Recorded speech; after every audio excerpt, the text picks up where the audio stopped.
Good morning. This is Juanita with George's Furniture. What's happening in George's shop? Let's take a look. We have a large bedroom. Actually, it's a bed with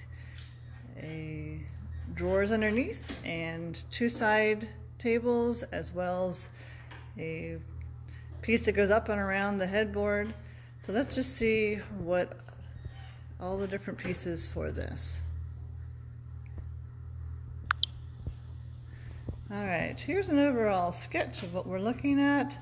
So you've got here's the bed, the dresser, or the nightstands, and then it goes up. There's storage up above, comes down to the side, and some others. And here are actually drawers underneath the bed, and that's a picture of the side unit that goes up to the other side of the bed.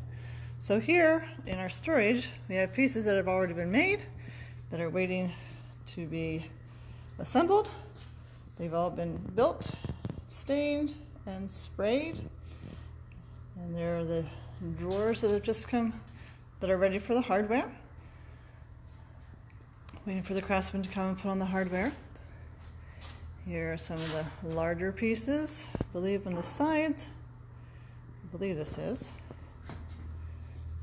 Or actually, this is, I think, is an armoire. Yes, this is an armoire. So this is probably other parts of the bedroom suite, but not part of the bed. Here actually is a live edge piece that was made.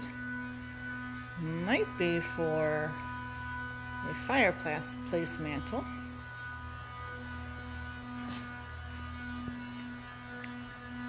There you can see several pieces that are put together, and that allows for the live edge to be there.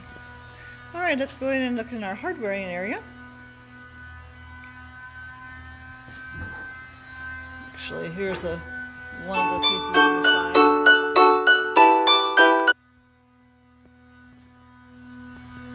And here we have a craftsman who's doing the hardwaring. These are the large drawers that will go underneath the bed. You can see how they're very deep.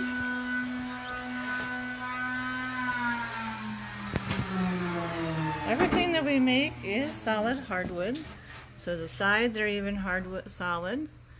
The bottoms are solid hardwood as well. There looks like the back strips. You can see the back strips are solid hardwood too. So they're not a plywood at all.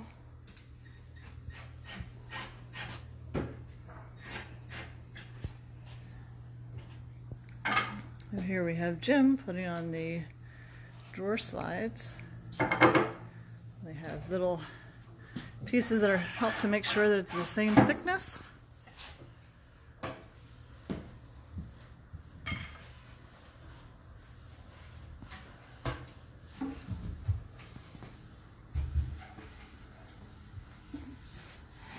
Now we're ready to go into the inside. That's a big, enormous drawer. It is. You can store a lot of things in there. You can store blankets, or sweaters. It's typically things that you don't need to get into all the time.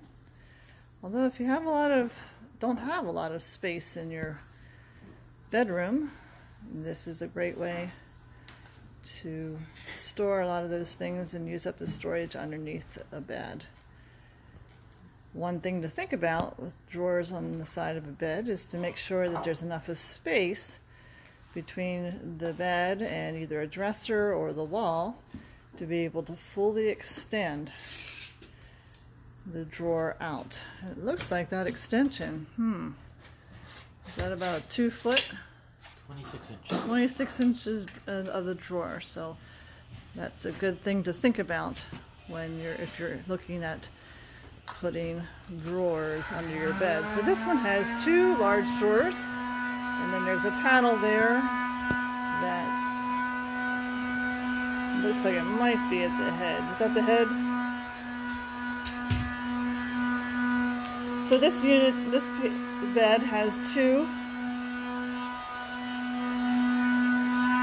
under the bed storage. Here's the second one, which Jim will be working on pretty soon.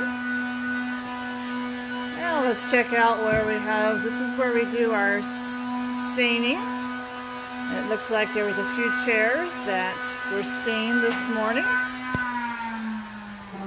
This is our new style of chair. We call it the ladder back chair that's stained black. Actually, it goes with the table that's here turned upside down. So another walnut blend using the light and the dark sapwood of the table. And then you see a black stained base. And over here we have Jay is doing the sanding. So we lightly sand in between coats of finish because the first coat of finish tends to raise the grain because it is a liquid. But when we sand every surface lightly with the fine grit sandpaper, then the next finish that's put on will be the nice smooth finish that our furniture is typically known for.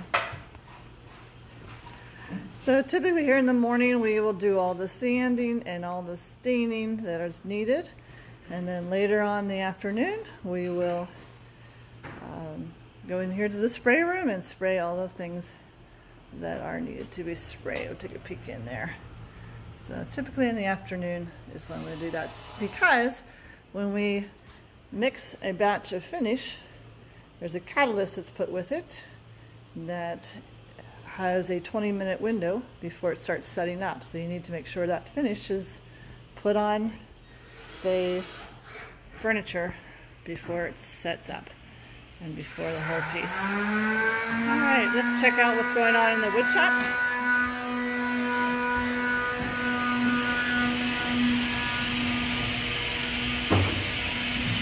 So here we have a new project that's starting. It's a table. We are making out of quarter sawn oak. The craftsman has selected the wood that he wants to use. Right now he's cutting it down to length.